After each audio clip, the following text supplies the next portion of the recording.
Hi what is up and welcome guys to new video. ये actually मैं अपने wife का वीज़ा कर रहा था, अप्लाई करने के लिए देख रहा था कैसे होता है ई वीज़ा इंडिया के लिए अगर जाना पड़े तो। एक्चुअली मैं अभी ऑनलाइन कुछ वीडियोस देख रहा था तो मुझे एक वीडियो दिखा। तो उसमें एक नया वीज़ा जो अभी रशिया में आया है उसके ऊपर उसने वीडियो बना के डाला हुआ है। तो मैं वो देख के थोड़ा सुन रहा था क्या कहता है वो। थोड़ा सा मुझे हैरानी हुई जो उसने कहा उस बंदे ने। मैं वो वीडियो आप लोग के लिए उसके थोड़े पीसेस दिखाता हूँ क्या कह रहा है। जी हाँ दोस्तों, अब जो है रशिया की गवर्नमेंट आपको रशिया में रहने के लिए घर भी देगी और आपको लाखों रुपए महीने का खर्चा भी देगी। और दोस्तों आप जो है फ्री ऑफ कॉस्ट रशिया जा सकते हो। दोस्तों इसी के साथ साथ आपको भाई कोई आइलेट्स नहीं करना है, कोई रशियन लैंग्वेज का टेस्ट नहीं देना है, कोई बैंक स्टेटमेंट शो नहीं करना है और कोई एज लिमिट नहीं है। दोस्तों रशियन गवर्नमेंट है यानी पुतिन ने एक नया वीज़ा स्कीम शुरू कर दी है जिसके अंडर दोस्तों आपको रशियन गवर्नमेंट वहां पर रहने के लिए घर भी देगी, आपको लाखों हज़ारों रुपए खाने खर्चे के लिए भी देगी। दोस्तों कोई एज लिमिट नहीं है इस नई वीज़ा स्कीम के अंदर अप्लाई करने के लिए। दुनिया का किसी भी देश में रहना वाला व्यक्ति इस नई वीज़ा स्कीम के अंदर अप्लाई कर सकता है और रशिया जाकर हमेशा के लिए रह सकता है। जी हाँ दोस्तों, रशियन गवर्नमेंट ने जो है एक नई वीज़ा स्कीम शुरू कर दी है और इस नई वीज़ा स्कीम के अंदर अब जो है आप लोग रशिया बिना जॉब ऑफर लेटर के जा सकते हो। और आपको अगर रशियन लैंग्वेज नहीं आती है तब भी आप इस नई वीज़ा स्कीम के अंदर रशिया मूव हो सकते हो। और इसी के साथ साथ दोस्तों ये जो नई वीज़ा स्कीम है, इस नई वीज़ा स्कीम के अंदर आपको कोई वर्क परमिट देने की ज़रूरत नहीं है। और ये जो नई वीज़ा स्कीम है, इस नई वीज़ा स्कीम के अंदर आपको किसी एजेंट को या रशिया की एम्बेसी में आपको कोई भी पैसा पे करने की ज़रूरत नहीं है। इस नई वीज़ा स्कीम के अंदर आप Russia free of cost move हो सकते हो। तो दोस्तों ये जो नई वीज़ा स्कीम है जो रशिया की गवर्नमेंट ने शुरू की है, इसका जो नाम है वो है शेयर्ड वैल्यू वीज़ा स्कीम। तो ये बात कर रहा है शेयर्ड वैल्यू वीज़ा, जो एक नया वीज़ा अभी रशियन गवर्नमेंट ने इंट्रोड्यूस किया है। 17 सितंबर से ये इफेक्ट में आया अभी, जस्ट अभी जो मंथ गया सितंबर का 2024 उसमें इफेक्ट में आया ये। तो उसके हिसाब से कुछ लोग जो यहाँ आना चाहते हैं उन लोग अभी उन लोग के लिए इजी कर दिया कि अगर आप रशिया आके यहाँ पे सिटीजनशिप या उसके लिए अप्लाई करना चाहते हो तो आपको एक कॉमन गेस्ट वीज़ा मिलेगा जिसमें आपको इनविटेशन लेटर नहीं लगेगा और ना ही आपको कोई टूरिस्ट की बुकिंग दिखानी पड़ेगी। आप अगर वो वीज़ा लेके यहाँ पे आते हो 3 महीने का वीज़ा रहेगा और आप यहाँ रशिया आ सकते हो। और उसमें फिर आप यहाँ पे TRP के लिए टेम्पररी रेसिडेंट परमिट वो अप्लाई कर सकते हो। सो टेम्पररी रेसिडेंट परमिट के जो रूल्स है यहाँ पे एग्जिस्टिंग रूल्स है, उसमें आपको यहाँ पे एग्ज़ाम पास करनी पड़ती है रशियन लैंग्वेज की और इसके हिस्ट्री की थोड़ी बहुत नॉलेज आपको होनी चाहिए और मेडिकल टेस्ट वगैरह देने पड़ते हैं। तो ये सब रहता है उसमें क्राइटेरिया। और जो डायरेक्ट आता है यहाँ पे TRP के लिए तो उन लोग को यहाँ पे कोटे के अंदर अप्लाई कर सकते हैं। तो इस वीज़ा की खासियत ये है कि इसमें अंदर में कोटा अप्लीकेबल नहीं है। आप यहाँ पे 3 महीने के लिए आओ और अप्लाई कर सकते हो आप यहाँ डायरेक्टली में, और आपको एग्ज़ाम भी नहीं देनी है यहाँ पे। और आपको इजी एक प्रोसेस कर दिया इन्होंने कि इजीली आप यहाँ पे इसको अप्लाई कर सकते हो।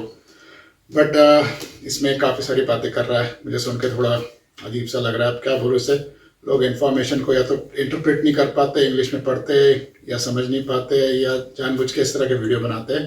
अप्लाई करना है, फ्री ऑफ कॉस्ट ये वीज़ा मिल जाएगा आपको एंड आप रशिया मूव हो सकते हो, काम कर सकते हो वहाँ। इसमें कह रहा है आप यहाँ पे आते हो आपके लिए हर चीज़ फ्री ऑफ कॉस्ट रहेगी। यहाँ पे आओगे आपका आने का खर्चा मिलेगा, यहाँ पे 10 लाख रुपए आपको मिलेंगे और काफ़ी चीज़ें बता रहा है। तो ऐसा कुछ नहीं है यहाँ पे। और वीज़ा का कॉस्ट इन्होंने रखा है अराउंड $82 कॉस्ट है इस वीज़ा का, अगर आप अप्लाई करते हो, आप जिस भी कंट्री में अप्लाई कर रहे हो। और मैं आगे बात करूँगा इसमें हम लोग के लिए क्या हो सकता है इस वीज़ा में। तो अभी इसके वीडियो के ऊपर बात करते हैं। तो ये कह रहा है कि यहाँ पे free visa free of cost रहेगा, आना आप यहाँ पे फ्री में आ सकते हो, यहाँ आपको 10 लाख रुपए मिलेंगे और रहने के लिए घर मिलेगा और सब कुछ मिलेगा। इस तरह की बातें कर रहा है ये। तो मुझे तो अब हंसी आती है, मुझे ऐसे लोग एक्सपेक्ट करते हैं इनके अपने ख्यालात और फिर पब्लिक में अपने वो व्यूज़ इन लोग प्रेजेंट भी करते हैं और लोग देखते हैं इसे। और पता नहीं बहुत लोग तो इसमें शायद समझ गए होंगे कि ऐसा कुछ है नहीं। कुछ लोग इन्फॉर्मेशन निकालते हैं अलग से कहीं से, क्या है क्या नहीं है, सच्चाई है नहीं है। तो ये वीज़ा का नाम है शेयर्ड वैल्यू वीज़ा। ये एक्चुअली रशियन गवर्नमेंट ने निकाला है, जो यहाँ पे इनके कल्चर और हेरिटेज से अगर आप अलाइन करते हो, मतलब आप उसको मानते हो कि रशिया कल्चर और हेरिटेज हमारे साथ का है, हमारा सिमिलरिटी है उसके अंदर में, हम लोग यहाँ पे जाके रह सकते हैं, यहाँ हमको इजी पड़ता है। हमारे कंट्री जहाँ भी हम रह रहे हैं उस देश में हम लोग को ये फॉलो करने की वो नहीं है, या कुछ और प्रॉब्लम हो सकती है आपको कि नहीं है मुझे यहाँ नहीं रहना है, रशिया मुझे लग रहा है सही जगह, यहाँ जाके रह सकता हूँ, तो आप इस वीज़ा के लिए अप्लाई कर सकते हो और आपको अगर ये वीज़ा मिलता है तो फिर आप यहाँ आ सकते हो।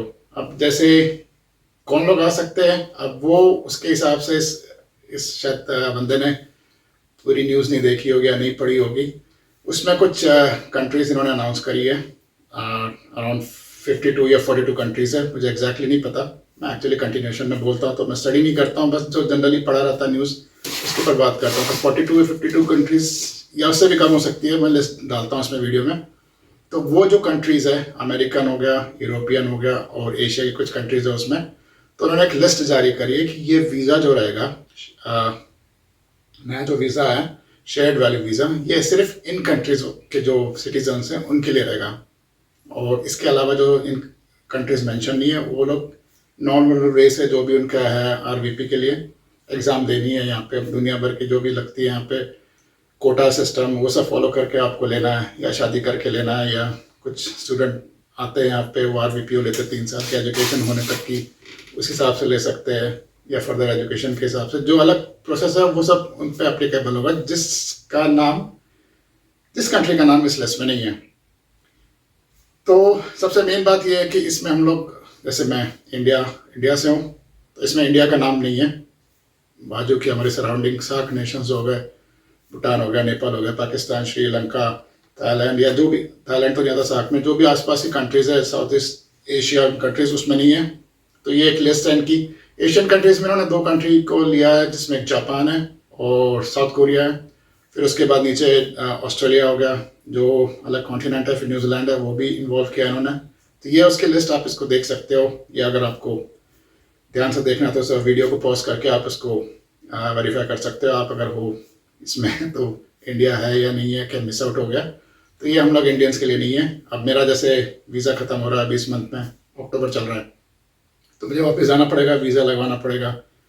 ना मुझे यहाँ 10 लाख रुपए मिल रहा है, ना रहने के लिए अपार्टमेंट दे रही है गवर्नमेंट, और ना ही मुझे क्या कहते हैं नौकरी या कुछ मिलेगा यहाँ पे इजीली।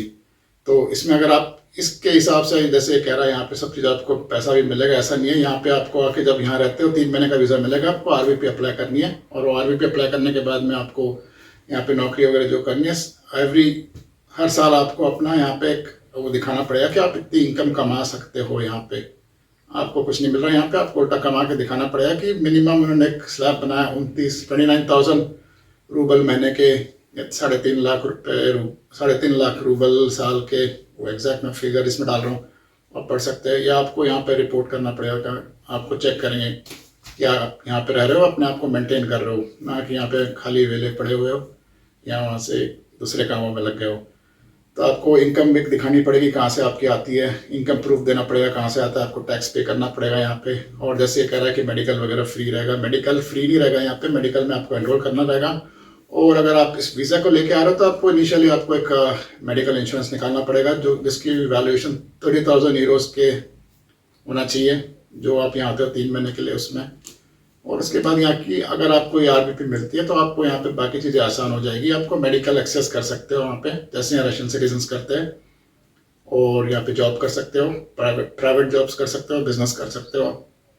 गवर्नमेंट जॉब्स आपको मिली नहीं यहाँ पे इस वीज़ा में। और बाकी जो भी पॉसिबिलिटीज़ है वो सब आप यहाँ पे कर सकते हो, जैसे आम नागरिक यहाँ के करते हैं।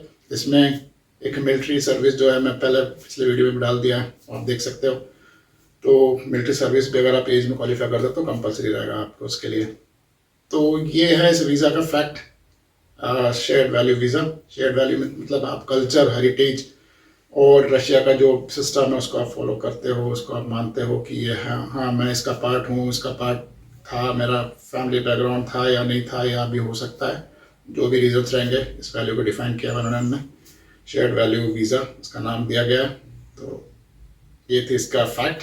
बहुत ज़्यादा इसके अंदर बताने के लिए कुछ नहीं है, मैं अवॉइड कर रहा था इस वीडियो को बनाने के लिए, क्योंकि अपने काम का कुछ था नहीं इंडियंस के लिए, या पाकिस्तानी या बांग्लादेशी या श्रीलंका या नेपाल या हम लोगों के लिए कोई काम का नहीं था, तो मैं इस पर वीडियो नहीं बना रहा था। बट इस वीडियो को देखा तो मैं सोचा चलो इसको क्लैरिफाई कर देते हैं हम, एक पब्लिक को आइडिया रहेगा जो भी देखते हैं। हालांकि उसके व्यूज़ ज़्यादा रहेंगे, पब्लिक को पसंद है इस तरह के ख्यालात जिसमें अच्छे ख्वाब दिखाए जाते हैं कि ऐसा होगा वैसा होगा, ऐसा कर सकते हैं वैसा कर सकते हैं। तो पब्लिक वो ज़्यादा प्रेफर करती है देखना कि अपन कहीं ना कहीं सेट हो रहे क्या इसमें। तो बहरहाल ऐसा कुछ भी नहीं है, आपको नॉर्मल जो तरीका है यहाँ से अब तक जो चलता है वही रहेगा एप्लीकेबल। अगर आप उन कंट्रीज़ में हो जो यहाँ लिस्ट में मेंशन किया है तो आइए ट्राई करिए। Most welcome. So that is it, take care and hope है किस काम का होगा वीडियो, समझ में आएगा कुछ। और वैसे तो काम का हमारा बिल्कुल भी नहीं है, इंडियन से हम लोग के काम का कोई नहीं है वीडियो ये, बट स्टिल एक इन्फॉर्मेशन के लिए आप लोगों के लिए। तो मिलते हैं जल्दी। अब मुझे नेक्स्ट वीक में जाना है इंडिया, अपना पासपोर्ट मुझे रिन्यू करना है क्योंकि मेरा इंडियन पासपोर्ट की वैलिडिटी ख़त्म हो रही है। ये भाई साहब की अगर सुनता मैं तो मैं भी 10 लाख रुपए की लाइन में लग जाता और यहीं पर सिटीजनशिप लेके बैठ जाता। तो चलते हैं इंडिया। वीडियोस वगैरह बहुत लेट डालता हूँ मैं क्योंकि ऐसे कोई टॉपिक नहीं मिलता है मुझे, और ठंड शुरू हो गई यहाँ पे, इसलिए मैं थोड़ा घर में भी पहन के बैठा हूँ। कल थोड़ा हीरो बन के घूम लिया बाहर में, ठंड लग गई तो घर पे बैठा हूँ अभी। ठंडा अच्छा खासा हो गया, अक्टूबर है आज, 2 अक्टूबर। So that is it, stay connected. मिलते हैं अगले वीडियो में जल्दी। Till then have a nice day and enjoy yourself. Bye bye.